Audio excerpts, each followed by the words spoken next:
The heat is on. Prince Harry and Meghan Markle. Charity, disaster. Reputational, disaster. Professional, disaster. Financial, disaster. It's all coming together. And as a result, sources say that the couple are so unhappy that it resulted in a massive bust-up over their plans this summer. Now, you'll know that I was the first reporter, all of those years ago now, to reveal the strains in the marriage in Montecito. The mainstream media has been very slow to catch up, but Heat magazine has gone there this week with a front page cover story revealing the specific argument was about Harry's demands for Meghan to return to the United Kingdom. Now, Radar Online say they have backed this story up, going one step further, saying that the marriage is now imploding as a result of this huge row. Their report is that RadarOnline.com can reveal strain between the Sussexes has increased in recent weeks, and the argument took place before Meghan's pre-planned trip to Geneva. So let's get into this reporting from Heat magazine. Their source says that things boiled over just hours before Meghan flew out to Geneva, and she and Harry didn't speak for a while afterwards. Meghan's mum, Doria, was staying at their house while she was away, and so she was FaceTiming to speak to the children. Harry had been getting incredibly sentimental ahead of their 8th anniversary, while also desperately trying to map out this big family summer in Europe. He's carving out the time at Balmoral so his father, King Charles, can see Archie and Lilibet. The plan for Harry and Meghan was to base themselves in Portugal for the summer, then spend time in Balmoral. But Meghan has heard that William and Kate have told Harry the Sussexes are not welcome and they refuse to have their family sanctuary disrupted by what they call Hollywood drama.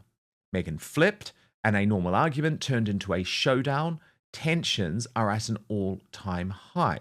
Now, you'll remember Meghan returned from Geneva and there was a big song and dance made about the couple's wedding anniversary. I think that was part of the flood the zone strategy, which was desperately designed to sort of say, nothing happened, it doesn't matter that only 10 people showed up.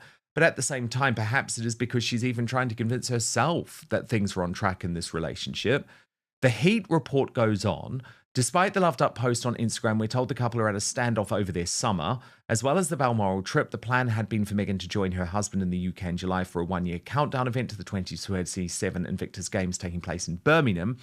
However, our source says Meghan has now told Harry to go without her. They add Meghan's bust up with Harry was a big one, and she's digging her heels in. She's told Harry to go to the UK without her, as there was no way she would be joining. She doesn't want to put herself or the kids through the drama. And of course, there has been a huge amount of negative tabloid coverage for the Sussexes this week on both sides of the Atlantic, with Star magazine and Page Six reporting on the fact that the couple are effectively going broke and that breadwinner Meghan is starting to panic. So look, P. Diner, we know. P. Diner's with me, by the way. This is Royal YouTube Sensation. Thank you, P. Diner. But we know they have their big arguments, right? Like, Harry even admitted it in Spare, didn't he? That Meghan had basically said, if you ever speak to me like that again, it's over. And at that point, they were actually pretty happy compared to where they're at now. Do you know what I mean? There wasn't any issues in the marriage when Harry was writing Spare, or certainly they were at a much earlier stage than where they're at now. So, yeah, of course there were. I mean, of course there are constant bust-ups, I guess is the point that I'm making. And of course there is tension over Harry's desire to spend time in the United Kingdom, but Meghan knows she needs to come back too. She's going to have to turn back on her word, and that is for financial reasons. But does anything surprise you about this report in Heat magazine, apparently backed up by Radar Online? Could a disagreement over returning to Britain be creating new tension between Prince Harry and Meghan Markle? That's the explosive claim now circulating across royal commentary circles. According to fresh reports and speculation, a major disagreement may have emerged over Harry's relationship with the UK, his royal past, and the possibility of future visits. Critics say the issue exposes growing cracks within the Sussex partnership. Supporters insist it's nothing more than another round of rumors targeting the couple. But why has this story suddenly captured so much attention? And what does it reveal about the challenges Harry and Meghan continue to face years after leaving royal life? Stay tuned. Since stepping away from royal duties in 2020, Prince Harry and Meghan Markle have built a new life in the United States. But despite moving thousands of miles away from Britain, the royal family remains a constant presence in their lives. Every major royal event, every family gathering, every UK visit, every public statement, all of it continues attracting intense global attention. And because Harry's roots remain deeply connected to Britain, questions about his future relationship with the country never truly disappear. The latest controversy centers around claims that discussions surrounding a potential UK visit have triggered significant disagreements. According to royal commentators, the issue isn't simply about travel. It's about what Britain represents. For Harry, the UK is home. It's where he grew up, where he served in the military, where his family remains, and where much of his identity was formed. For Meghan, critics argue the situation may be far more complicated. The intense media scrutiny she experienced during her time in Britain remains a major part of the Sussex story. As a result, any conversation about returning to the UK inevitably carries emotional and personal weight. And that's why these latest rumors have generated so much interest. Well, I think it's just an insight into what we are going to see continue to happen, only because, when he was writing Spare, that's when they were aligned in purpose. They were both trying to put stain on the royal family. They all didn't, I mean, Harry and Meghan didn't want to, show them any grace. They wanted to completely rag on their life in the UK. But now Harry has turned over, and now I believe, is feeling very regretful. And now they're no longer aligned in purpose, and they will continue to clash. This is the beginning of many more arguments. And the question then becomes, how long can they sustain the relationship no longer aligned in purpose? And I don't think very long, because you have to look at the fact that Harry is losing out when it comes to his children knowing anything about him and his future or his life that he had in the UK. Their whole lives is going to be spent in America. And Harry will never be able to have his children experience anything that he experienced, Harry, when he was growing up. This I believe is very hurtful to Harry. He is starting to see now that he is missing out and his children are missing out, and that Meghan is controlling everything.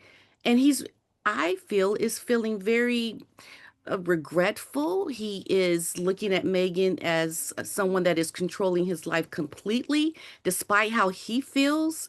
So it's just the beginning for him. It's going to get so much more worse, especially as the children continue to grow up. They become more knowledgeable around things of their family that they're missing out in the UK. That's going to hurt Harry, knowing that they don't have these experiences, seeing Charlotte and George and all the cousins getting together and learning things about each other, having those childhood memories together. And his children will have who? Nobody. Harry's children will completely be isolated with no real tight bond to that royal image that has made Harry who he is, who he still is today. So I feel that he is going to start being more and more resentful towards Meghan and go against what she says more and more, because that is a strong longing for your own culture, your own life, how you experienced it is going to weigh heavily on him. And he's going to see his children are losing out completely. And he's not going to like it. And he'll go against her. And they'll fight continually. And it's going to be a huge problem. You have to remember, Dan, I lived this. I know exactly what is going to happen. I've been where Harry is right now, and I know it's going to be very hard for him. The question is then, can he kind of plow through and kind of just discard his own feelings I don't think so. I don't think so. I think he's going to have a very big longing to have his children experience his life in the UK, their life in the UK. The problem is, P. Diner, he doesn't really have a choice now, though, as to whether to cope or not, does he? Sort of has to cope, at least for the moment. I mean, I don't think he's emotionally coping. I don't think he's physically coping, but it's not as simple anymore of just walking out, walking away. No, it's not. But I think Harry, he tries to work on his mental state. I think it's weighing heavily on him. So he may be talking a lot about this in therapy and trying to find a way around it. But I just don't think he always needs someone to tell him what to do. And I think the king and May, I'm not sure if it's happening now, but could be trying to reconcile. I don't know. I know William's not, but I think Harry is having some conversations. Something is happening that is drawing him back to, family, seeing his father before it's too late. We have to also remember that Harry had a huge regret around what happened with his mother before she passed. And I think Harry sees it happening again now with his father. And that is the urgency that he is feeling about getting back to the UK and having his children meet their grandfather. So this is also Harry trying to not repeat history. So there is a strong pull that he is feeling right now. And it's going to be a battle for him because Meghan, I think, is one tough cookie when it comes to not allowing Harry to take these children and for herself not to even go back because I think she's been playing around with the idea, but not sure that she can handle the rejection that she's going to feel because there will be a lot of rejection for her going back to the UK. It's a tough situation that they're in. And we all knew it was coming, Dan, did we not? We knew this day was going to come. On that freedom flight, we knew it. It was like, oh yeah, you're going to regret that freedom flight. 100%. And Oh, everyone tried to warn him. yeah. His friends tried to warn him. His relatives tried to warn him. Even commentators like me tried to warn him because you're right. It was very obvious what was coming. And of course, there's also going to be an element of this P. Diner where he feels a little bit ashamed deep down in his core. Not because he didn't listen to people like me, but because he didn't listen to people like his brother, like his Yes. grandmother, like his father, who were Mhm. right. They were right, and he knows it. He has to put aside the shame, I think, to get over what has happened and to try to move on from that, and humble himself, that he screwed up and to start to rebuild his life because he's not happy. He will never be happy with Megan living an isolated life in Montecito because that is a life that I think he does not want at all. He wants his family back with his children. And at this rate, it doesn't look like he's going to get it. And what will that do for him emotionally, mentally? I can see Harry having a complete breakdown and suffering tremendously from substance abuse, trying to overcome these difficulties.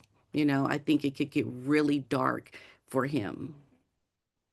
I think it will. I think it will indeed. And Pete Diner, what's so interesting is have you noticed every time the going gets really tough for Prince Harry and Meghan Markle, the Daily Mail, which is playing a very odd game, and I have reported on this for a long time, and not everyone wants to believe me, but this game is on behalf of Buckingham Palace and Tobin Andre, who is the communications head for King Charles, who had that secret meeting with Meghan Markle and Prince Harry's team, which was leaked to the Mail on Sunday, and is effectively, I think, working to try and undermine William and Catherine. Anytime things are really tough for Prince Harry and Meghan Markle, the Daily Mail sends out one of its wicked witches to launch a deranged attack on Prince William and Catherine, the Princess of Wales, and try and change the subject, try and move the narrative. Now, I don't think it works, but it's very obvious to me what's going on. And earlier in the week, I said, well, I'm not even going to talk about Liz Jones's latest attack. But then I changed my mind, P. Diner, because actually, for me, And I know a lot of people disagree with this, but I think we have to talk about these attacks because we have to call them out. We have to show how ludicrous they are. We have to make the point that these attacks are for a particular reason, are being made at times at the behest of Buckingham Palace, as much as people don't like to acknowledge that, because this attack is pretty bizarre. She has said in this headline, and remember, the headline's what matters most at the Daily Mail because it's what's seen by millions of people on the front page and it spreads the message. Why I fear Prince William and Kate's, of course they call her Kate, not Catherine, latest worthy causes, in quotes, are a catastrophic mistake. And it turns out she's talking about Prince William's decision to sell and modernize the duchy, which you can debate, you can disagree with whether it's the right thing to do or not, but to suggest it's a catastrophic mistake, given the types of catastrophic mistakes that Prince Harry and Meghan Markle are making, including around African parks, which Liz Jones has not commented on at all, shows you that this is targeted. So here's what she actually wrote. It's quite an astonishing tirade and very bizarre. She said, I find myself questioning whether Prince William is the right person to be involved in this housing initiative. So effectively, Prince William wanting to end homelessness is bad, according to Liz Jones. Why, you might ask? Well, she writes, would such a privileged individual ever be able to truly understand the difficulties he wants to help others overcome, presenting himself as a housing saviour to those in the duchy? Unless you have been unable to buy a house, been evicted, or forced to rent, you cannot possibly begin to comprehend how housing, or indeed the lack of it, affects every moment of your life. Now, again, P. Diner, that is a total misunderstanding from Liz Jones about what charity is. I mean, if that really is how you're going to start thinking about charity, that means that you couldn't support a cancer charity unless you had suffered from cancer. You couldn't support an AIDS charity unless you had suffered from AIDS, which would render all of Princess Diana's charity work completely useless. Now, of course, it was very helpful when Princess Diana was supporting the issues surrounding bulimia, for example, that she was able to personally say, I had suffered from bulimia. But she didn't need to have actually been blown up by a landmine. You know, she didn't need to actually be suffering from AIDS to have made huge differences in those walks of life. So I think this shows you it's very intellectually disingenuous argument from Liz Jones. But anyway, she went on. William cannot possibly know how this feels, to not have your own things around you, to be at the whim of someone else when it comes to the basic appliances you need to live your life. Now, that is because Liz Jones has had financial difficulties and has had to rent and finds it really difficult being booted out of her rented homes. She said, our future king has never lived in the real world, never had his deposit retained because he threw out the broken fairy lights, never been kept indoors waiting when his landlady asks if she can pop round to look in her locked loft and then doesn't bother to turn up. His intentions are, I hope, honourable, but just as doling out food in a soup kitchen for a brief photo opportunity does not cut it, so playing at being benefactor is all about optics. So again, that is a completely nutso argument, because what she is effectively admitting here is that in her view, Prince William can never win. Okay, he can never win, because if he's doing a photo opportunity, that doesn't cut it. Okay, but giving away literally hundreds of millions of dollars, that doesn't cut it either. Now, it gets even more crazy, P. Diner, because then she talks about William's face, his actual face. She says, William's concerned face does admit empathy, but until you have walked the walk, please don't talk the talk. Yes, he visited Centre Point as a child with his mother Diana. He slept rough for, what was it, one night in 2009. I'd have more respect if he requisitioned the palaces and turned them into social housing and turfed out the York princesses from their grace and favour London apartments, because how many homes do these people actually need? And at that point, P. Diner, do you see what's just happened there? The entire thesis has fallen down. Because Liz Jones, let me just tell you, the only person who could currently turn palaces in the United Kingdom into social housing is King Charles. The only person in the United Kingdom who could turf out Princesses Beatrice and Eugenie from their Grace and Favour London apartments is King Charles. Now, of course, I'm not saying he should do that. I mean, it's almost a crazy communist argument to start suggesting, like, you've got to let the homeless live in Buckingham Palace. Like, I can't believe the Daily Mail has even published this nutty stuff, which you'd usually expect to see in The Guardian or somewhere in the hard left. But the problem is, Pete Diner, it just shows you that when someone is so desperate to make a deranged attack on Prince William, the Daily Mail will not get facts get in the way. Because when I was a columnist at the Daily Mail, P. Diner, there's no way I would have got away with writing that. My boss, who was the editor of the website, unfortunately he's departed now, Martin Clark, he would said, Dan, what are you talking about? What are you talking about? Prince William can't turf out the princesses. That's not his job. He's not the king. So Wow. can you understand why I had to pick this apart once I'd read it, P. Diner? I initially just wanted to ignore it, but because it was just so nutty, and it shows to me how deranged these attacks are now becoming, I was like, I've got to talk about this, because it was even included in the Palace confidential newsletter. Like, the people who are meant to be accurately reporting on the British royal family were pushing this nonsense. And I just wish people would start realizing what the Daily Mail is really about. Man, what a stretch, huh? I mean, when I read that initially, I could not believe it. It's like, really, for real? Like that, this is where you're really searching for something because you don't have anything else.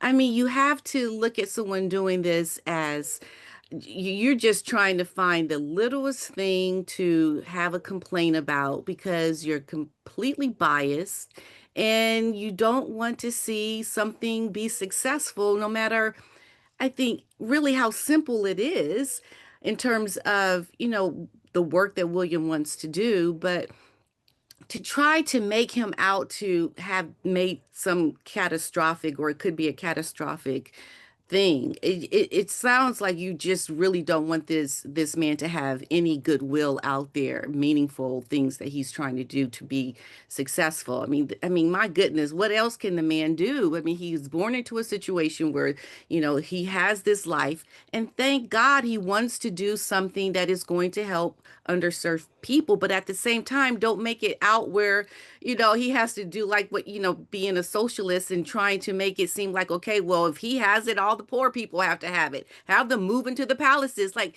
that is so ridiculous, and, the people that do this, you can clearly see that they are trying to put out a narrative that is negative and doesn't want to see this man really be for the people in a good way. It's laughable, really. It's like I can't even take it seriously, because come on now, you're really reaching here. It's disgusting. Why? I mean, William and his work is so good for people. I don't understand why the always nagging at what William and Catherine are doing and not even calling Catherine by her name. You're just trying to make conflict and problems. And then I almost have to question, your work as a journalist, because this doesn't even seem fair, you know. But hey, what can you do, really? What can you do, Dan? What makes this story particularly compelling is that it touches on one of the biggest questions surrounding Harry and Meghan. Can they fully move forward while remaining tied to the institution they left behind? For years, Harry has spoken publicly about his complicated relationship with royal life. At the same time, he has repeatedly emphasized the importance of family connections. Those two realities often pull in opposite directions. And according to some commentators, that tension may become especially visible whenever Britain enters the conversation. Because every visit risks reopening old wounds. Every appearance creates headlines. And every royal interaction becomes a global story. But here's where the situation becomes even more interesting. Because this isn't really about one trip. It's about the future. Royal observers have long debated whether Harry will eventually rebuild closer ties with members of the royal family. Some believe reconciliation remains possible. Others believe the divide has become too deep. Now, reports of disagreements over UK visits are fueling new questions about how Harry and Meghan view that future. Critics claim Harry feels increasingly torn between two worlds. one connected to his royal heritage, the other connected to the life he has built in California. Supporters argue such claims are speculative and based on assumptions rather than direct evidence. Yet the story continues gaining traction because it touches on an issue audiences already find fascinating: identity, belonging, and family loyalty. What's fascinating is how differently people interpret Harry's situation. Some see a man determined to protect his wife and children while building a new future. Others see someone struggling to fully separate himself from his past. And because those competing narratives already exist, every new report quickly becomes part of a larger debate. That's especially true when the discussion involves Britain. The country remains central to Harry's personal story. No matter where he lives, no matter what projects he pursues, and no matter how much time passes. Meanwhile, the rest of the royal family continues moving forward. King Charles III remains focused on the monarchy's future. Prince William and Catherine, Princess of Wales, increasingly represent the next generation of royal leadership. And Harry remains in a unique position, connected to the institution by birth, separated from it by circumstance. That reality ensures every discussion about returning to Britain will continue attracting enormous public attention. Perhaps the most revealing part of this story isn't whether a disagreement actually occurred. It's why so many people immediately found the claim believable. Because the broader tension at the heart of the Sussex story has always been clear. How do you move on from royal life when royal life never truly moves on from you? That question continues shaping almost every major headline involving Harry and Meghan. So are these latest claims evidence of genuine strain behind the scenes? Or simply another example of royal speculation filling the gaps left by private conversations? Only those closest to the couple know for sure. But one thing is undeniable. The debate surrounding Harry, Meghan, and Britain is far from over.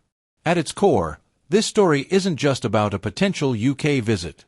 It's about family, identity, and the difficult balance between protecting the present while remaining connected to the past. For Harry and Meghan, that balancing act continues generating headlines around the world. And it may remain one of the defining challenges of their post-royal life. If you enjoy royal news, palace drama, and in-depth analysis of the biggest stories involving Harry, Meghan, William, Catherine, and the royal family, make sure you subscribe and turn on notifications. Because the next royal headline could be even more dramatic than this one.